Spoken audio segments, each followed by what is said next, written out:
வணக்கம். திருவருள் குடும்பம். சிவபுராணத்தில் 4வது வரி, அதற்கான விளக்கத்தை இந்த வீடியோவில் பார்க்கலாம். ஆகமம் ஆகி நின்று அன்னிப்பான் தாழ்வாழ்க அப்படின்னு சொல்கிறாங்க. ஆகமம் என்பது என்னன்னா, இறைவனை நம் அருகாமையில் கொண்டு சேர்க்கக்கூடிய ஒரு கருவி, அந்த மாதிரி வச்சுக்கலாமா? இதை நான் ஏன் இப்படி சொல்கிறேன் அப்படின்னா, சைவ ஆகமங்கள் அது மட்டுமே 28 இருக்குது.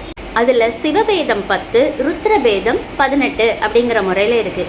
இந்த ஆகம விதிகளுக்கு உள்ளாக இறைவனை அடையக்கூடியதற்கு உண்டான வழிகளாக பல வழிகள் இருக்குது. சரியை, கிரியை, யோகம், ஞானம், இப்படி படிப்படியாகவும் இந்த மாதிரி இறைவனை அப்ரோச்சபிளாக மாற்றிருக்கிறது ஆகமம். இறைவன் தான் ஆகமமாக ஆகியிருக்காரு. இறைவன் ஏன் ஆகமமாக ஆகணும்? அதற்கான தேவை என்ன அப்படின்னா, இறைவன் எங்கும் நிறைந்திருக்கிறான் அப்படின்னு பிரகலாதன் சொல்றாரு.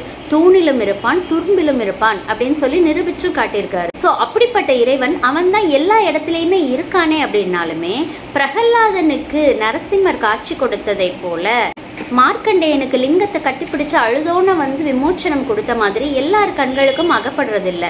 இறைவனை பார்க்கணும் அப்படின்னா உங்களாலையும் என்னாலையும் பார்க்க முடியுமா? அவர் அந்தளவுக்கு எளிமையான அப்ரோச்சபிளான பர்சனா, இன் பர்சன் அவரை நம்ம பார்க்க முடியுமா நேருக்கு நேராக? அப்படிங்கிறப்போ அது ஒரு பெரிய கொஸ்டின் மார்க் தான். அப்போது இறைவனை அடைவதற்கான வழி, அடைய முடியும் என்ற நம்பிக்கையை கொடுப்பதற்கான ஒரு கருவி எது? அது ஆகமமாக இருக்கிறது. ஸோ இந்த ஆகமமாக ஆகி அவன் நிற்கிறான் அப்படின்னா, நின்ற அப்படின்னா நிலைத்த அப்படின்னு பொருள்.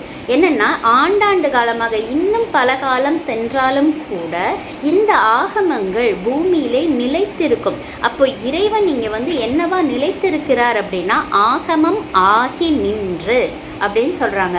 அன்னிப்பான் அப்படிங்கிறதுக்கு நான் சொன்னது ஈஸிலி அப்ரோச்சபிள். எப்படின்னா, அருகில் இருப்பவன், அதே நேரம் மிக இனிமையானவன்.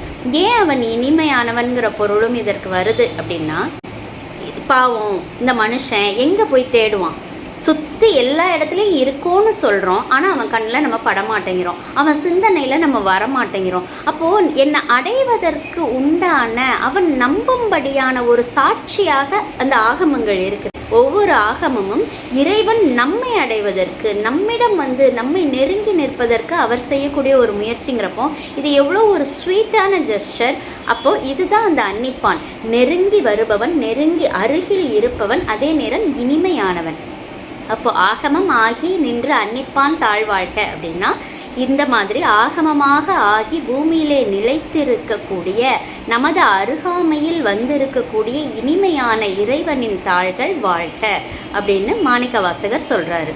அடுத்த வரிக்கான அர்த்தத்தை அடுத்த வீடியோவில் பார்க்கலாம்.